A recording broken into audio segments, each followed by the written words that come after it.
श्री सालासर बालाजी। इतिहास।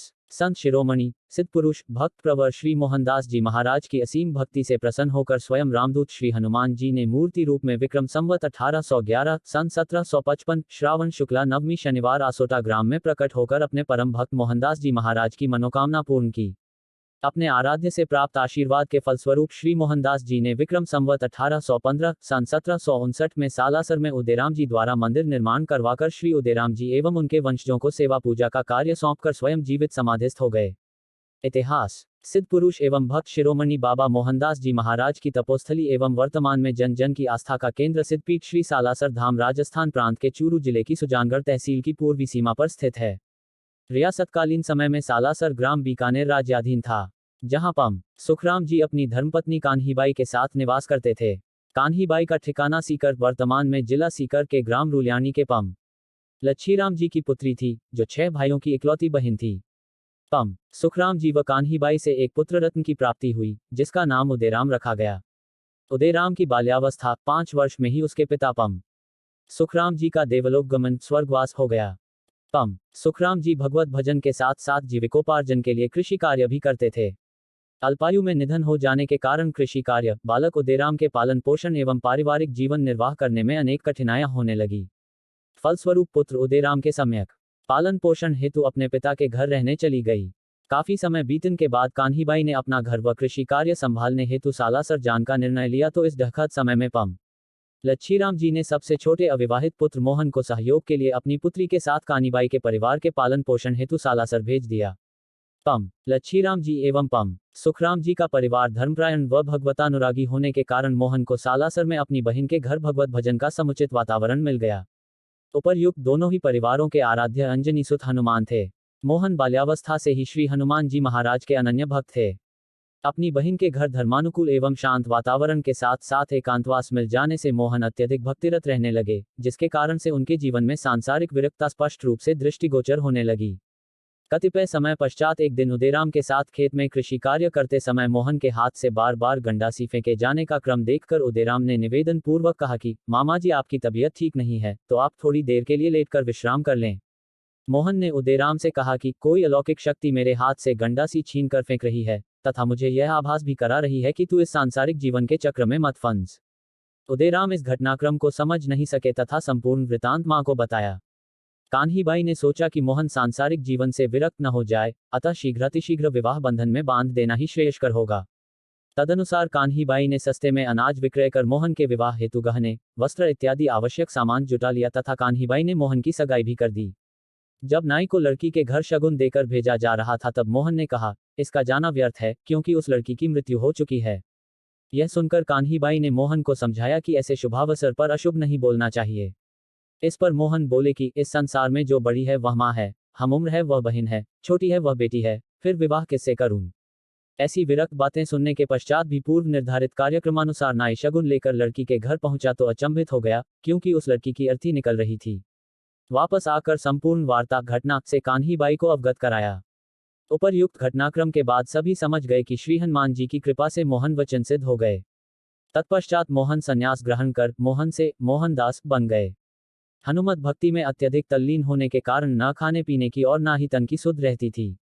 जंगल में कई दिनों तक समाधिस्थ हो जाने के कारण उदयराम गांव वालों की मदद से खोजकर बहुत अधिक अनुनय विनय कर घर लाते तथा जलपान करवाते। यही उनके जीवन का क्रम बन गया।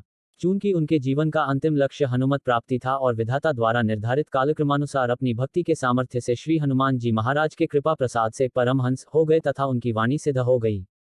तदुपरांत सिद्ध पुरुष महात्मा मोहनदास जी महाराज की हनुमत भक्ति से अत्यधिक प्रभावित होकर भानजे उदयराम ने घर से थोड़ी दूरी पर स्थित अपनी कृषि भूमि पर ध्यान, भक्ति एवं साधना हेतु आश्रम बनवा दिया, जिसमें संत शिरोमणि बाबा मोहनदास जी महाराज अपने आराध्य श्री रामदूत हनुमान जी महाराज की भक्ति में तल्लीन रहने लगे।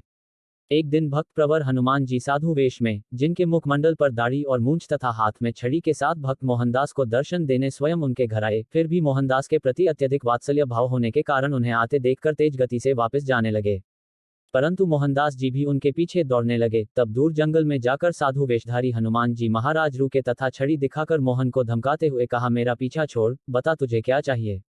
परंतु बिना किसी कामना एवं विकार से अपने आराध्य द्वारा की जा रही लीला को सम्यक रूप से जानने के पश्चात उनकी बातों को सुना अनसुना कर अपने प्रभु श्री महावीर के चरणों से लिप्ट गए।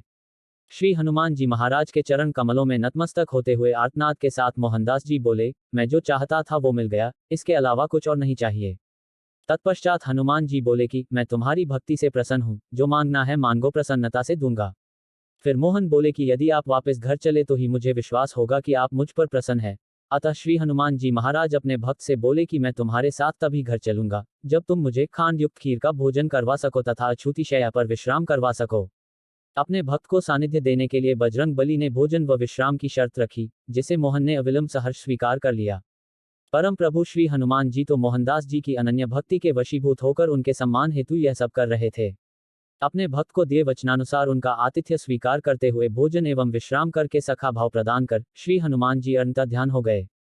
इस प्रकार मोहनदास अपने प्रभु आराध्य के प्रति इतने समर्पित हो गए कि एक क्षण भी उनसे दूर नहीं रहना चाहते थे, जिसके कारण बारंबार श्री हनुमान जी महाराज को दर्शनार्थ आना पड़ता था।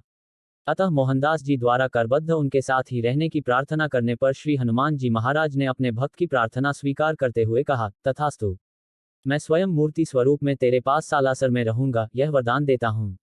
इस वरदान प्राप्ति के बाद मोहनदास जी हनुमत प्रतिमा की अहनिश प्रतीक्षा करने लगे। विधि द्वारा निर्धारित कालगति की समाप्ति पश्चात एक दिन आसोटा ग्राम के जागीरदार मोहनदास जी के दर्शन के लिए आए और उनके द्वारा महात्मा जी से सेवा हेतु निवेदन करने पर मोहनदास जी ने कहा कि आपके यहाँ मूर्तिकार हैं, अगर है तो मुझे हनुमान महाप्रभु की मूर्ति बनवाकर भिजवाएं। ठाकुर ने अहोभाग्य मानकर मूर्ति अतिशीघ्र भिजवाने का विश्वास दिया। तात्कालिक समय में आसोटा ग्राम के किसान के द्वारा खेत की जुताई का कार्य करते समय उसके हल्का फाल किसी वस्तु में अटक जाने से बैलों को रोककर उस स्थान की खुदाई करने पर श्री राम लक्ष्मण को कंधों पर बैठे हुए श्री हनुमान जी महाराज की मूर्ति मिली।